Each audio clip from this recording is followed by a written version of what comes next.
Happy New Year 2020 to all the citizens of the Republic of Bad Cryptopia and for visitors. We're excited to be entering the Year of the Halvening with you. And to kick it off, we've got a packed show with two great interviews to set the tone. Now, you may recall the crazy ICO season of 2017. Since that time, token sales have grown up a bit. They're kind of like teenagers now. Well, we'll bring you a discussion with Andy Bromberg of Coinlist, a platform that works only with deeply vetted blockchain projects. Then you'll hear from Christina Lomazzo, UNICEF's blockchain lead. Christina oversees blockchain and cryptocurrency initiatives. Her team builds internal prototypes and supports projects such as the UNICEF CryptoFund. They work to do good stuff. So don't drop it like it's hot, but maybe pass it to a friend like it's a warm, yummy bagel. All the content-rich crypto goodness laced with silliness and bad dad jokes is right here for episode number 352 of the Bad Crypto Podcast. 5, 4, 3, 2, 1, 0, ignition. Who's bad?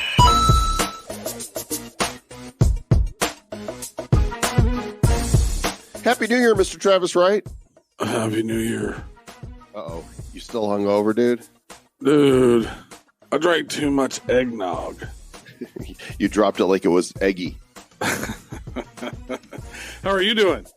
I'm doing great, brother. We are drunk with enthusiasm for the blockchain and crypto world, all the cool people in it, and excited about all the great content that we're going to have the opportunity to bring to you this year. And we're starting the year off with our show sponsor, Mr. Travis Wright.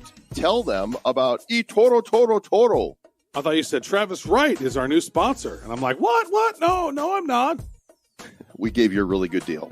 Oh, thank you. That's really nice. eToro, if you want to excel in the crypto markets, well, you need to have a great trading app, especially when you know that crypto goes up and crypto goes down. You want to know when it's going to go up or go down. So you got to watch the top traders in the world and see what they're doing. That's why you need to use eToro. Check it out. They have a very unique app, and you can access the world's best cryptos as well as the best trading tools. And you can copy the trades of the best traders out there. It's pretty handy. And they also have some features where you can have 100,000 in virtual trading dollars to play around with, which is nice. And if you go through this link, badco.in/eToro, and click the US area and then go through that whole process, sign up, deposit $50, buy some cryptos, and then send us over an email at badcryptopodcast@gmail.com. We'll send you $25 in Bitcoin. Boom. So do it now. badco.in/eToro. Excellent. We got two back-to-back interviews for you right here for your consumption pleasure. Let's jump right in with this interview of Andy Bromberg from Coinlist. Once upon a time in a crypto galaxy not too far away, really just a couple of years ago, the ICO craze was running rampant. And every week there was just so many new companies that were raising money for their projects, some of them good projects, some of them scams, and everything in between. And the market is maturing, and there are fewer token raises going on right now, but the ones that are doing it and doing it right are raising some good money still. And we've got with us today Mr. Andy Bromberg. He's the co-founder and president of Coinlist.co. They're a platform that connects accredited investors with deeply vetted blockchain companies. They help them run their ICOs, provide compliance, airdrop services, and so forward, because token sales are not dead. They're alive and well. And Andy and Coinlist are helping make that a reality. So, Andy, welcome to Bad Cryptopia. Thank you for having me. Thanks for being had. Yeah, let's do Was it. it good for you? We'll see. Just getting going now. Yeah, we're just predicting it's going to be awesome. Actually, one of the companies that you guys helped raise for was on the show, I want to say about 3 months ago, Algorand. They're a scalable, secure, decentralized currency and transaction platform. And you guys helped raise a boatload for them, didn't you? Yeah, they had a really successful sale. That was earlier this year. They ran an auction on the Coinlist platform and raised $60 million, 60, which was a really good outcome. And I think really one of the first big sales in quite a while. Really, in probably 18 months, there hadn't been anything of that scale. And then they came out and made it happen. So we were really excited to work with them. And that was all because of you guys, huh? You're going to take all the credit, right? 100%. It appears that episode would have been back on episode number 292. If you guys want to check it out, it was August 7th, 2019, badco.in/292. Oh, they were on the same episode with Broccoli Rob, Travis. Oh, nice. The guys that did the Bitcoin and Friends cartoon. Very good. So this is an interesting thing. So you guys have been around now since 2017 and saw a lot of the whole ICO craze. What are some of the key things that you've seen as this sort of funding mechanism has matured over the last 3 years? Yeah, it's really interesting. Things have changed a lot in the last couple of years. What we saw in 2017 was just this crazy rush of token sales. And in our view, the vast majority of them were bad. They were maybe scams, maybe frauds, maybe not that, but at least low quality. And in the last couple of years, what we've seen is the bottom part of the market has really dropped out.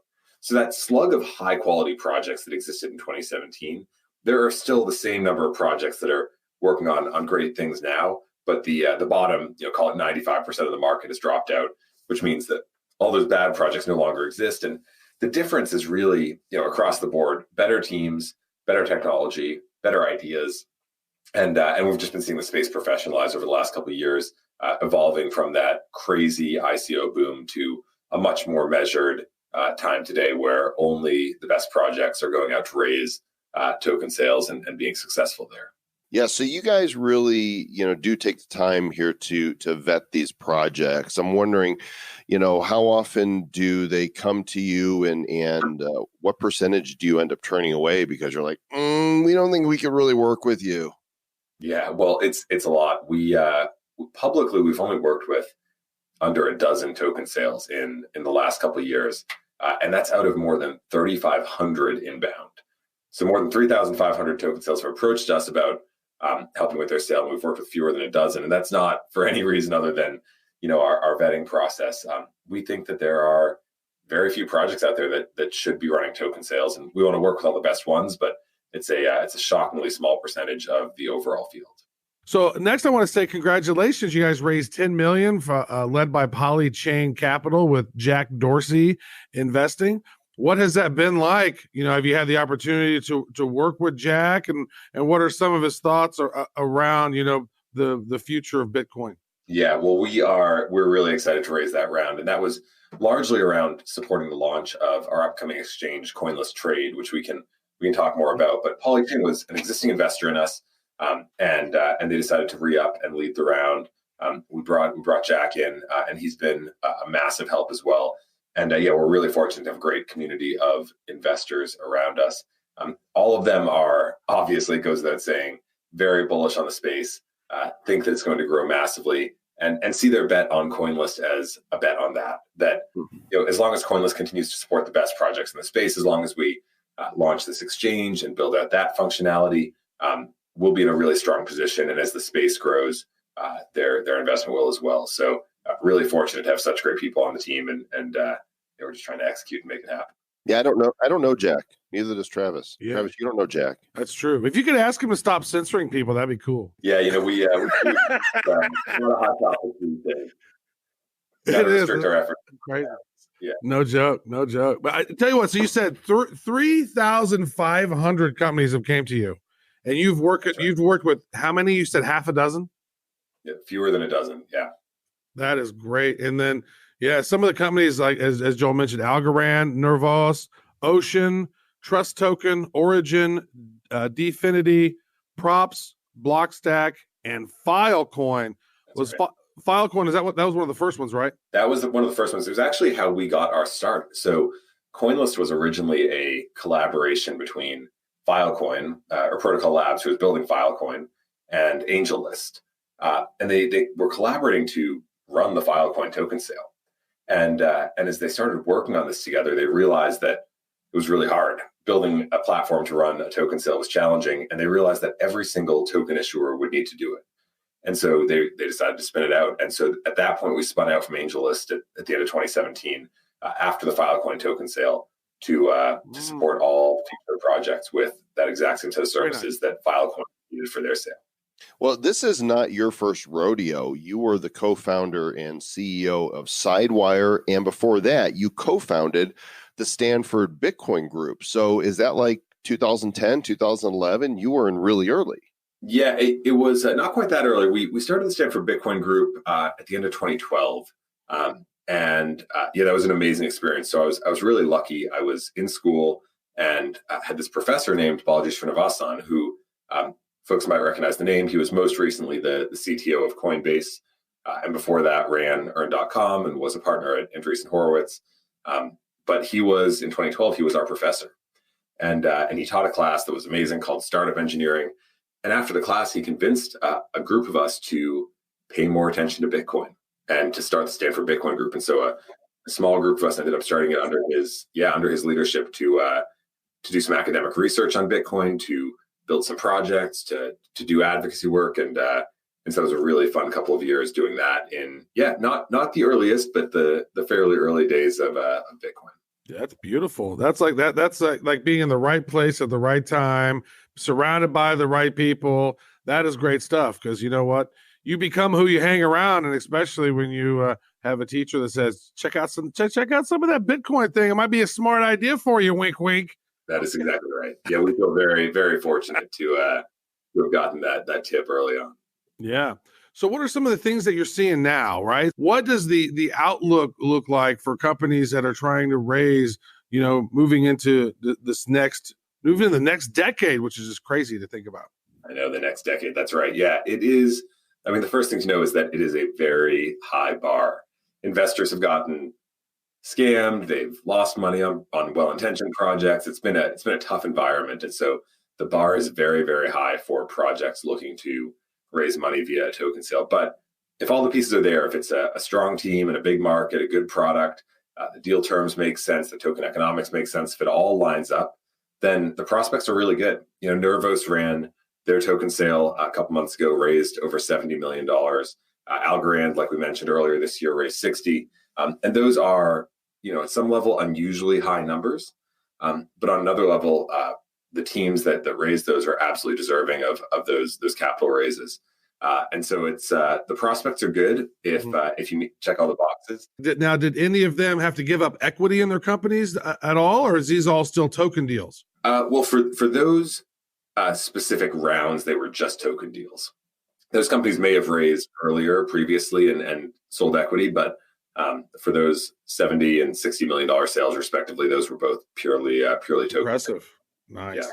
Well, Andy, you get interviewed pretty frequently on TV outlets, Bloomberg, CNBC, Fox Business, to talk about crypto economics. And, the news, they try to help dumb this down, right? Because they've got to assume that the public they're talking to really doesn't know exactly what this is all about.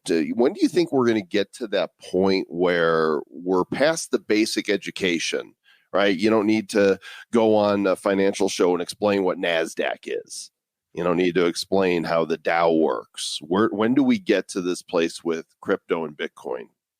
Yeah, it's an interesting question. One thought I have on this is that people are often looking in the wrong direction for how we're going to get there. What a lot of people seem to assume is that the right way to get to that point is by educating people sufficiently, allowing the public to learn enough so that they don't need to be educated anymore. But I actually disagree. I think that's incredibly valuable, and those resources should always be available. I think what gets you there is actually making it so that the public doesn't have to worry about it. The reason that you don't have to go on shows and explain in depth about, weird pieces of the equity markets is because people can just go into their brokerage account and buy and sell stocks. And they don't need to know what's happening behind the scenes. Now, if they're curious, and I think they should be, they can find out. But the level of abstraction has gotten high enough that the average person in the public can go and interact with that market without knowing all the details. And that is not the case for crypto today. Today, to be a participant in the crypto ecosystem, you really need to be reasonably deep in it. And you need to be able to use the tools and be able to use a wallet and understand some of the nuances of these relatively user-unfriendly applications.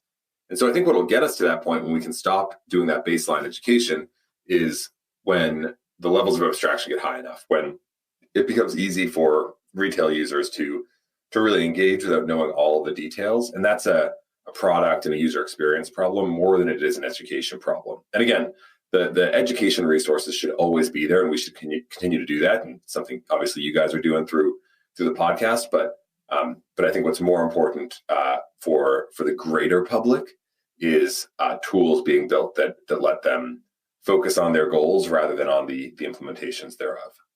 Now, Andy, I got to ask you this because this is impressive. You guys have had, you said less than a dozen of these companies you've backed out of the 3,500. Still, it just amazes me the numbers because it looks like the ones that you've hit on have been right on. So my question to you would be, what are those key indicators that you're looking to that is an absolute must before you guys start working with one of these companies? Yeah, it's so I alluded to this earlier, but here, some of the categories we look at, there's 6 big factors. The first 4 are factors that I think any investor should look at for any deal that they're considering, startup or token or whatever it is. And those are the team, the market, the product, and the deal terms. So team, is it a strong team that will be able to accomplish the goals? Market, are they attacking a big market that's going to be meaningful and they can make a dent in? Product, are they building a strong product that users actually want and will want to engage with? And deal terms, do the terms of the deal make sense for what you're getting?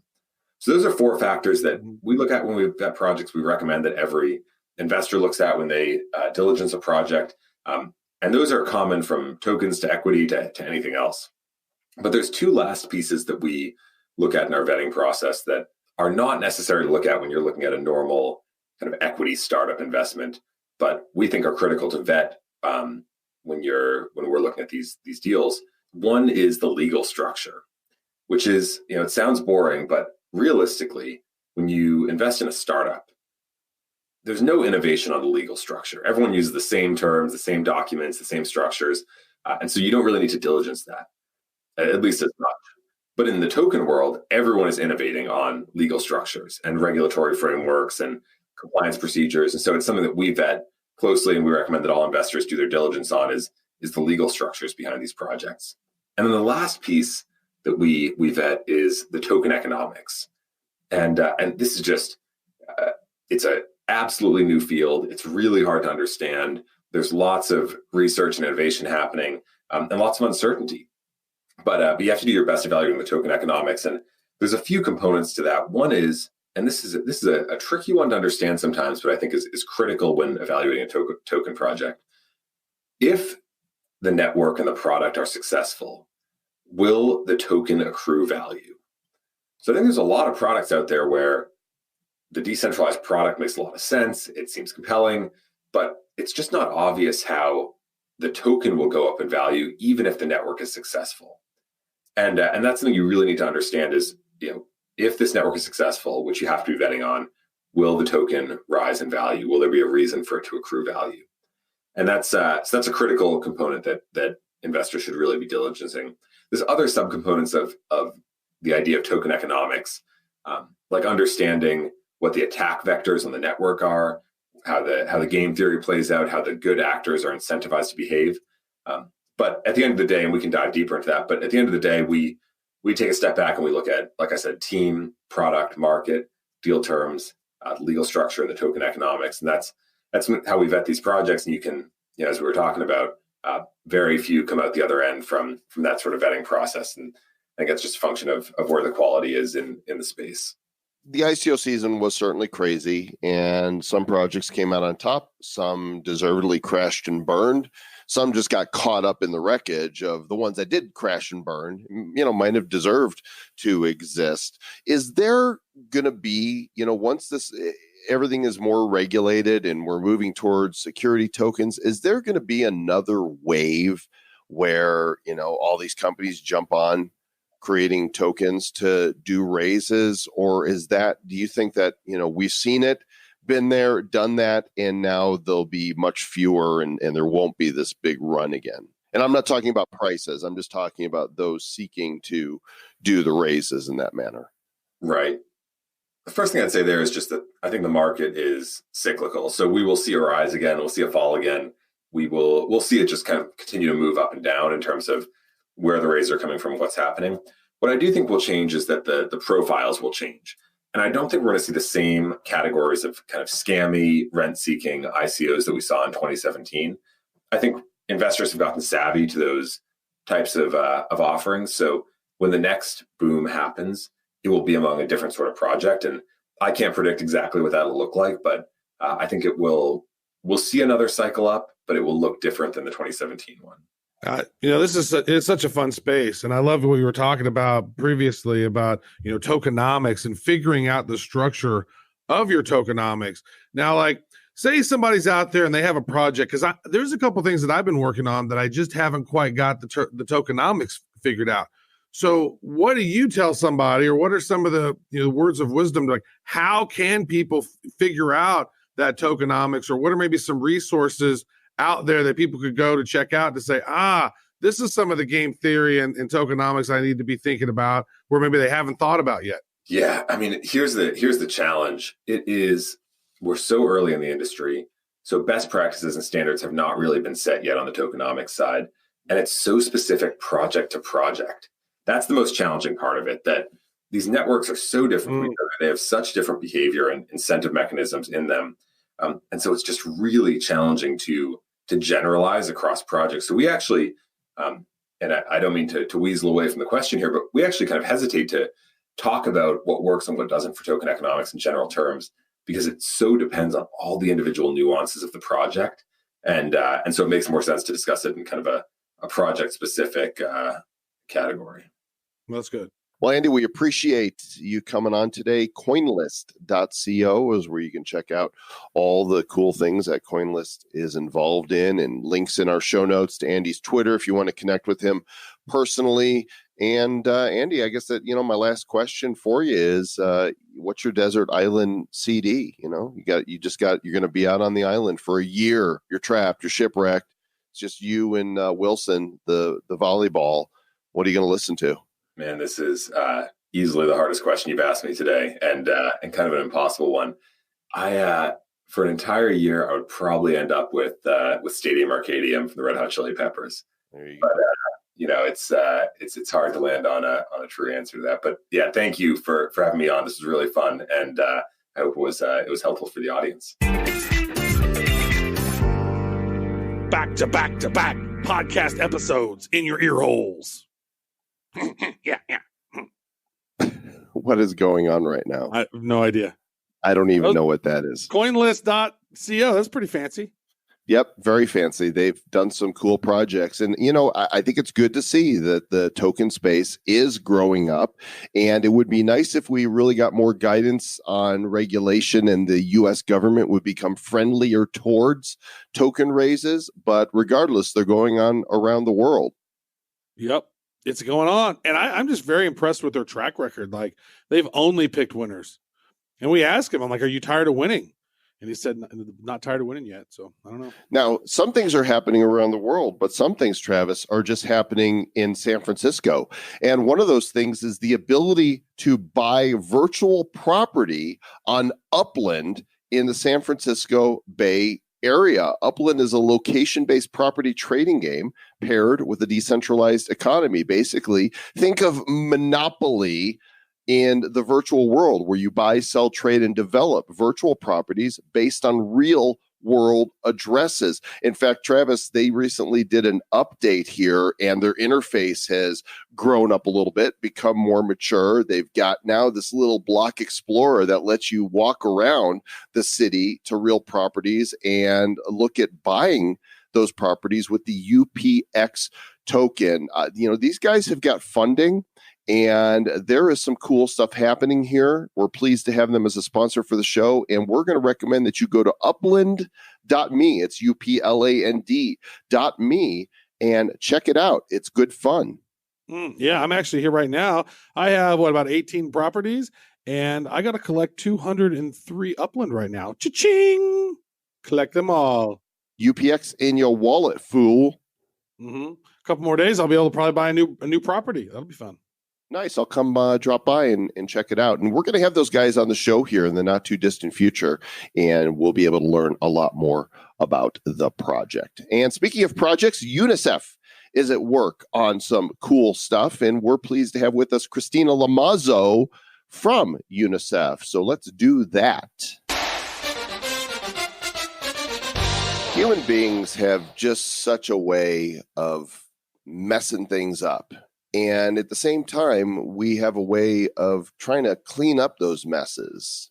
Bad people can mess things up. Good people try to clean them up. And one of the organizations that's tried to clean things up by saving children's lives around the world, defending their rights, and helping them fulfill their potential is UNICEF. Of course, you've heard of them. unicef.org is their official website. And did you know that UNICEF has a blockchain initiative?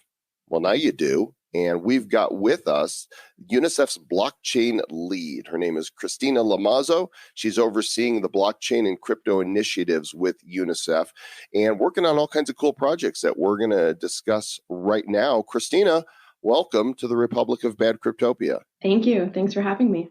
We do not have any children in need in Bad Cryptopia right now. So we're going to let you continue to, place your focus on areas of real need. Thank you. How long have you been working with UNICEF? I've been at UNICEF just over a year now, leading the blockchain team here and working with our wider team, UNICEF innovation team. Previously, you worked at Deloitte and you supported different levels of government in Canada that were exploring blockchain initiatives. You wrote your master's thesis on how global banks have responded to blockchain, and you taught at NYU and MIT on the topic. So, you're smart. We're still learning a lot of this stuff, and you know way more than us. So teach us, oh great one. I mean, I'm also still learning, just like all of us in the blockchain space. But I've been a nerd for a little while and really happy to be able to apply those skills at UNICEF across a variety of different initiatives. That is exciting. And so for those who don't, you've heard of UNICEF, but you maybe don't know what UNICEF stands for. UNICEF originally was the United Nations International Children's Emergency Fund. I remember the first time I was familiar with UNICEF as in grade school. I think they brought little boxes and we would take little boxes and we could go around our neighborhood and get, donations for UNICEF back in the day. That was my very first recall of this program years ago. And I guess it was founded back in 1946. So it's been around for quite some time. So how has blockchain impacted UNICEF's overall sort of drives and organization, for donations and whatnot. So how is blockchain impacting UNICEF today? Yeah, it's a great question. And what I can do is take a step back and talk a little bit about the UNICEF innovation team, and that will put into context the work that we're doing as the blockchain team. So UNICEF Innovation is a team dedicated to looking at how the world is changing and preparing the organization for the future. And so we have a data science team, we have a drones team, and most recently we have a blockchain team. And so we support the organization in a variety of ways. One is we have a venture fund that makes early stage investments into startups in UNICEF program countries.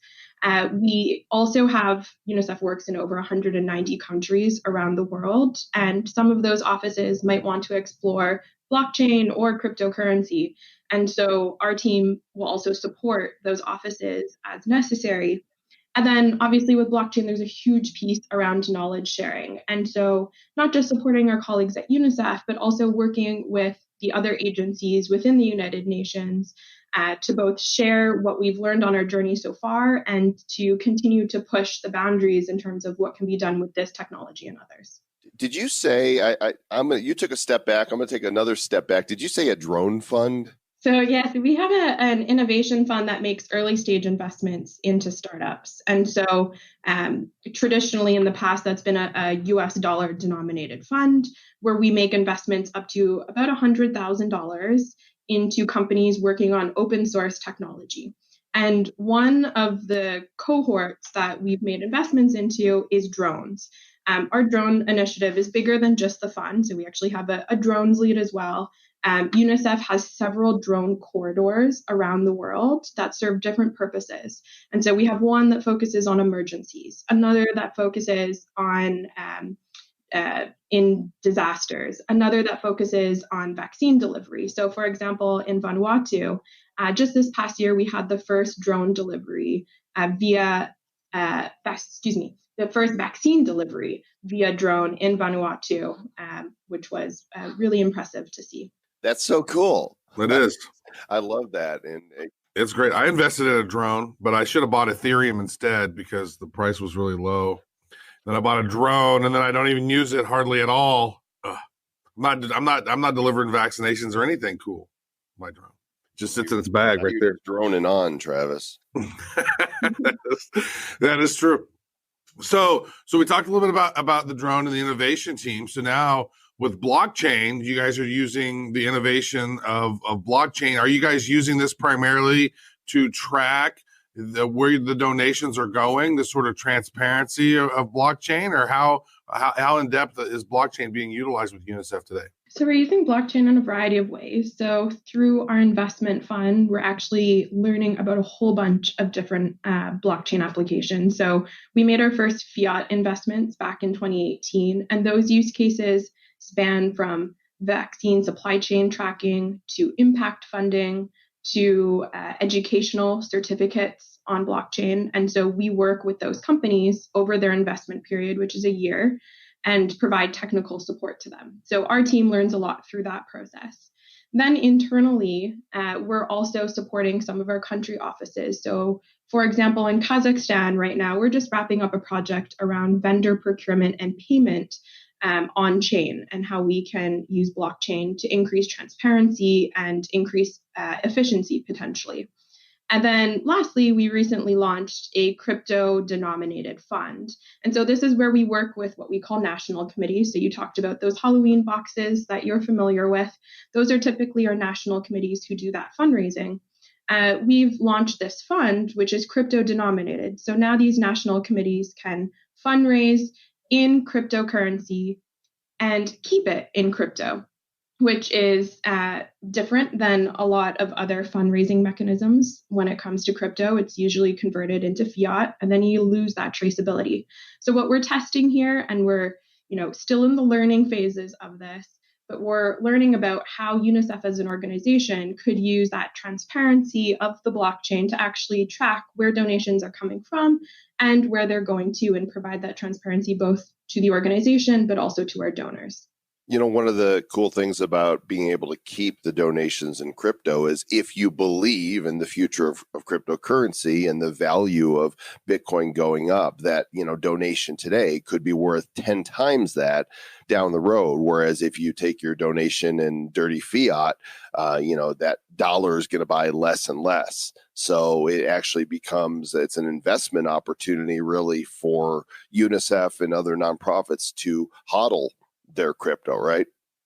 So we're actually seeing this not as necessarily advocating for a specific crypto, but actually preparing the organization for a digitally financed future. So whether it be cryptocurrency, whether it be a central bank digital currency, or whether it just be some other digital form of money, we know that that's a reality in the future.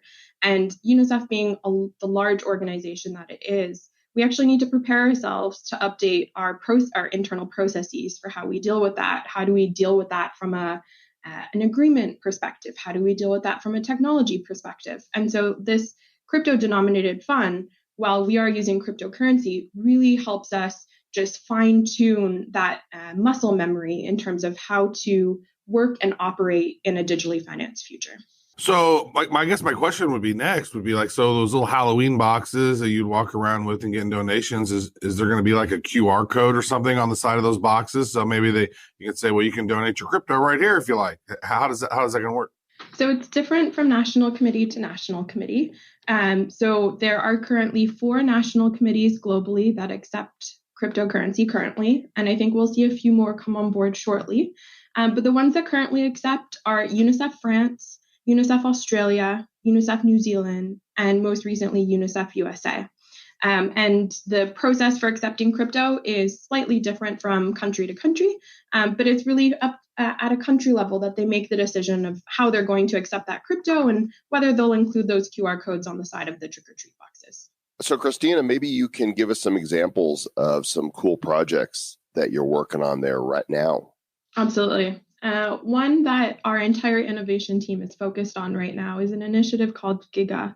And this is really to provide information, opportunity, and choice to communities around the world by bringing internet connectivity and also digital public goods to communities. And so to provide connectivity to communities, first you need to know where there's internet connectivity and where there's not. And so we have a team working on that.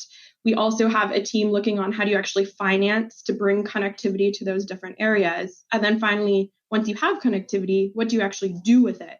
And that's really around digital public goods. But how blockchain plays into all of this is that our team has been exploring how crypto and also blockchain as a public ledger can be used as it relates to Giga and bringing internet connectivity and digital public goods to communities. So we developed a prototype over the last year where crypto, in theory, could be used to finance a specific region to turn on connectivity. And that's really powerful to actually see the funds go into, for example, a smart contract that's then locked in and provide the transparency to an internet service provider to say, hey, look, we have the money to pay you for internet service over the next year for this region. And then once the internet connectivity gets turned on, let's say at particular schools, what we've been doing is we have probes or Chrome extensions or different ways to monitor the connectivity in specific schools. And on a daily basis, we're getting a reading from those schools, which then is put onto the Ethereum blockchain. And we can actually track day by day the internet connectivity of those schools, which again, as a donor is a really powerful thing to actually see that what you've put money towards is actually delivering a service. That's also interesting from an accountability standpoint, because then you can start to look at smart contracts, for example, and say, if service is not delivered X days out of the month, then, and you can stipulate what the next part of that is. And so we've been prototyping with this. There's a map called Project Connect where you can actually go and you can see schools in different countries that have been mapped by our team and also the internet connectivity speed. And we're building on that now by leveraging the transparent nature of blockchain. That's completely fascinating to me because in a lot of ways, you guys are leading the change for making some of these charities more transparent, right?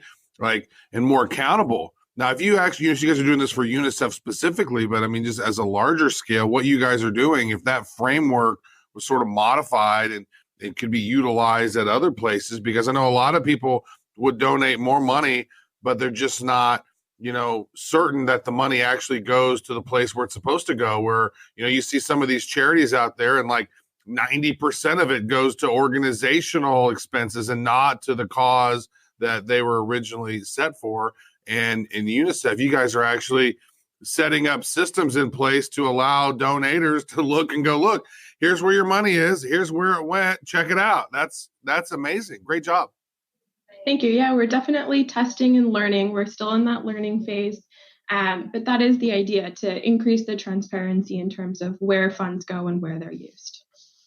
Well, yeah, I mean, it's no surprise to people to discover there's a lot of administrative costs that, go behind making these things happen. But just because any nonprofit has not done a good job, and I'm not referring to UNICEF in particular, there's no reason that we can't improve. And I think it's a great point, Travis, if they can set an example for others, then this will be valuable beyond some of, just what UNICEF is doing. And I know you guys are, you're not alone in accepting virtual coin donations. The American Red Cross is doing it. The UN World Food Program is doing it. Are you seeing something in any of these other programs that you want to model after? I think one of the areas where we're still learning and we're looking to the ecosystem to see what's going on is really to solve that last mile problem. So while the project that I mentioned around Giga, we're really fortunate because it's a completely digital process. The difficulty we have is where we're going to use crypto to purchase a physical good, how do we actually verifiably prove to the donor that purchase was made? And so we still need to figure out as an ecosystem how we can best address that issue. And so we're collaborating with our counterparts to look at best practices around that. Do you feel like putting products on blockchain, as we're starting to see happen, both for physical goods of all kind, collaborating with a project that's doing that could help solve that problem? It could potentially. Obviously, that varies use case by use case, but it's possible.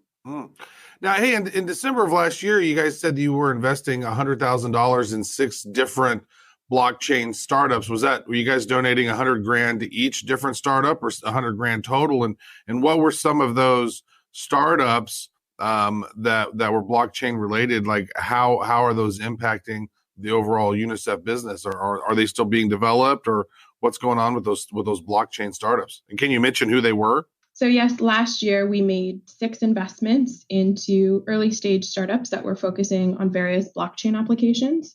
Each startup received up to $100,000 and also received up to a year of mentorship with us. So we're just in the final stages now with those startups and finding follow-up funding for those startups. The 6 startups themselves are Utopixar, which is a Tunisian-based company who's looking at community currencies. We have Statwig, which is an Indian-based startup, which is looking at vaccine tracking. We have W3, which is a internet connectivity startup in Bangladesh. We have ATIX Labs, which is impact funding based in Argentina. Prescripto, which is digital prescriptions based in Mexico. And OS City, which is a Mexico-based certificates platform. And so all of those platforms have been developed over the last year in conjunction with business mentors, open source mentors, as well as our blockchain expertise here at UNICEF. We've learned a lot from them. I'm sure they've learned a lot from their mentors as well.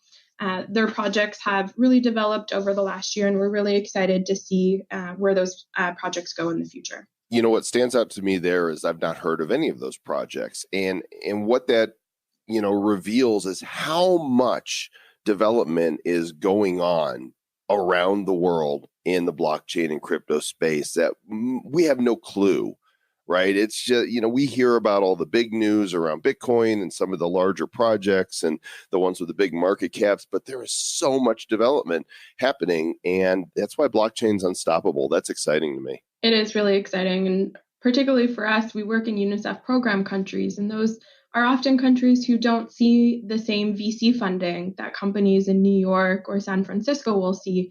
But those projects have so much potential. And so the projects that we've invested in, we're really excited about. And in the future, we'll be launching future cohorts where companies can apply to for funding. And we look forward to seeing what comes next.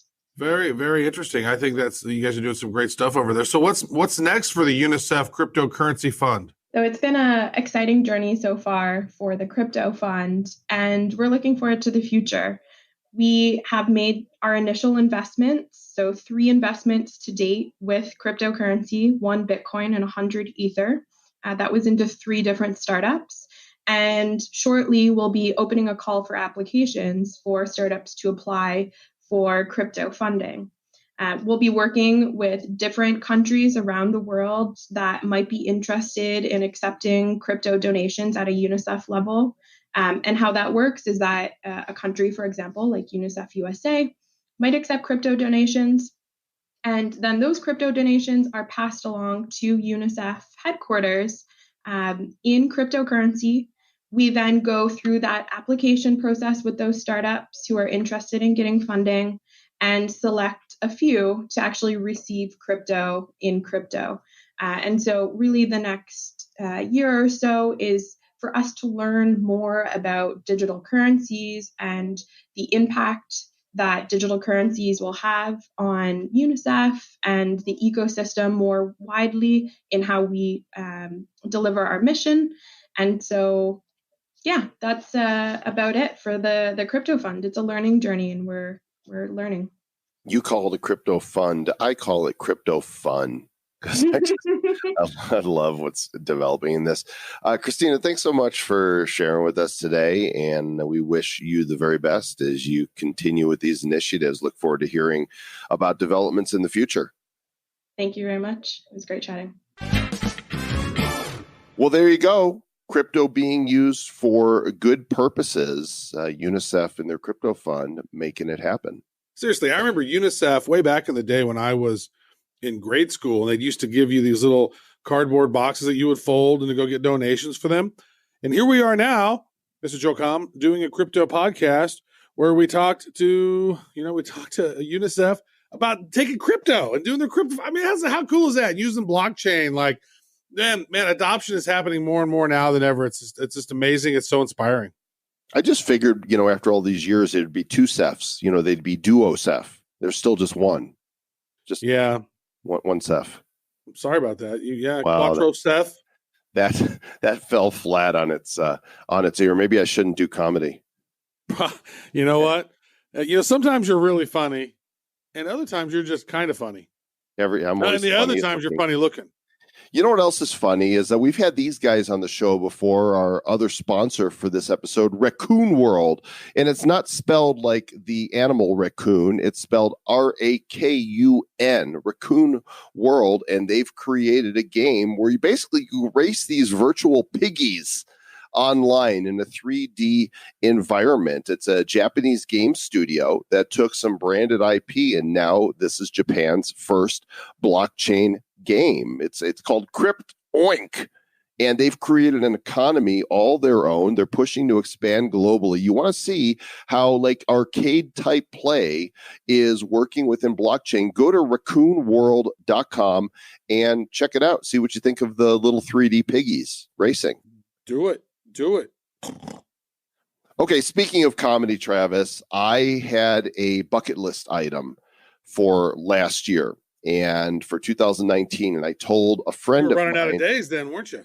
I was. I told my friend Andrea Vall, who is a internet marketer, a social media marketer. She's big in the Facebook ads space, but she's also a funny lady, and she does stand-up comedy. And I promised her, I said, you know what? I want to check this off my bucket list before 2019 is over. And then I talked to you about it because you've done stand-up a bunch of times, right? Mm-hmm. Yeah, I think I've done it probably about 250 times, maybe more. It just depends. I mean, I'll do it sporadically. It's like I did it a bunch in the 90s, and then I did it a bunch again in like 2000, mid 2000s, and then I didn't do it for a while. I did a bunch more in 2010, and then I started doing it some more now. I actually did about, how long was it? About 12 minutes, 12 minutes the other day, not long ago. Actually, it was a Toys for Tots concert. Or not really a concert, it was just a comedy show for Toys for Tots. And they'd raised the most money and most toys for any of the shows that they've done. It was their 10th time doing it. So that was really Did you keep it clean for that one? Did I keep it? Well, there was no kids in the audience. They're all still adults. There was no tots. So no, I didn't keep it clean. No. I'm gonna do a show for Taters for Tots because I think it's important that kids have potatoes. That's true. Okay.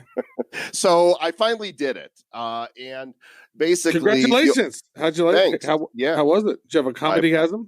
I broke my cherry. And, well, here's the deal. The only opportunity that was there was in this club that does like open mic night once a month. And so Andrea invited me, and she and our friend Connor Doobie, who also is a young fella who's in marketing, who has been doing it as well. We went to this open mic night. Well, there was his last name is Doobie. Yep. Dube. Does he have any brothers? Yes, I'm sure he's never heard that one before. That's okay. That's all right. Yeah. And there was only like 12 people in the room, including us. 2 of them were innocent bystanders. All the rest were people that were going to hit the mic. So it was like, It was a big room, not exactly what you call a warm audience, but I'm like, screw it. I'm going to go do my 5 minutes. And because there were so few people there, or because my jokes weren't funny, there really wasn't laughter. So I took the video and I added my own laugh track. because it's just like that. I figured, Okay. right? That's funny in and of itself. I figured that, look, there's a lot of crappy TV shows out there, like that awful Big Bang Theory. That's the one I think of as that's just the most unfunny. I hope you took the Big Bang Theory's laugh track. I did not. I found my own on audioblocks.com. And you're using multiple different ones because they didn't all sound the same. Yeah, well, no, that was the goal, is to vary it a little bit. And so I put it up on YouTube, and you guys can go see it and give me thumbs up. And don't tell me if you hated it, though. But it's a different short link. It's not at a Badco link. It's at comm.us, comm.us/comedy. And this will also be in the show notes for this episode, which are badco.in/352. And, it was fun to do it. I definitely need work. I may do it again. I don't know. But Andrea encouraged me to. So I don't know. I might.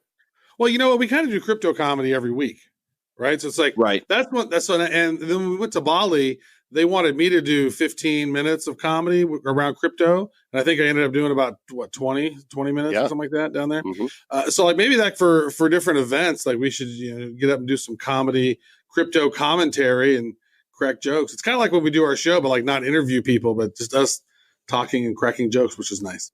Right. Well, there's a big difference, as you know, between just having spontaneous conversation and coming up with witty jokes as you go and planning, a routine. Oh, comedy's a totally different deal. Oh, yeah.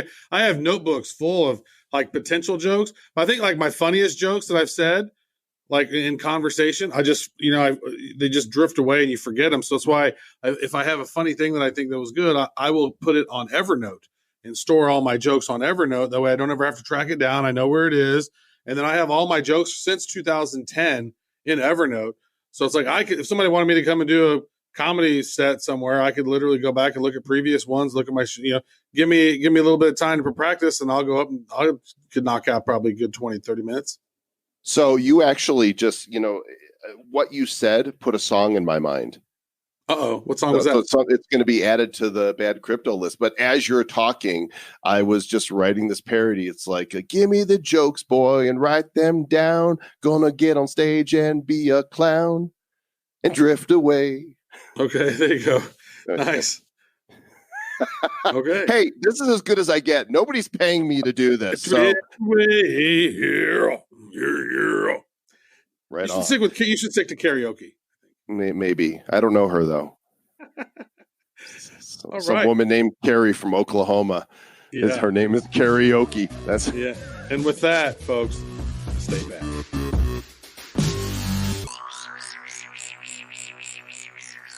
Who's bad? The Bad Crypto Podcast is a production of Bad Crypto LLC. The content of the show, the videos, and the website is provided for educational, informational, and entertainment purposes only. It's not intended to be and does not constitute financial, investment, or trading advice of any kind. You shouldn't make any decisions as to finances, investing, trading, or anything else based on this information without undertaking independent due diligence and consultation with a professional financial advisor. Please understand that the trading of Bitcoins and alternative cryptocurrencies have potential risks involved. Anyone wishing to invest in any of the currencies or tokens mentioned on this podcast should first seek their own independent professional financial advisor.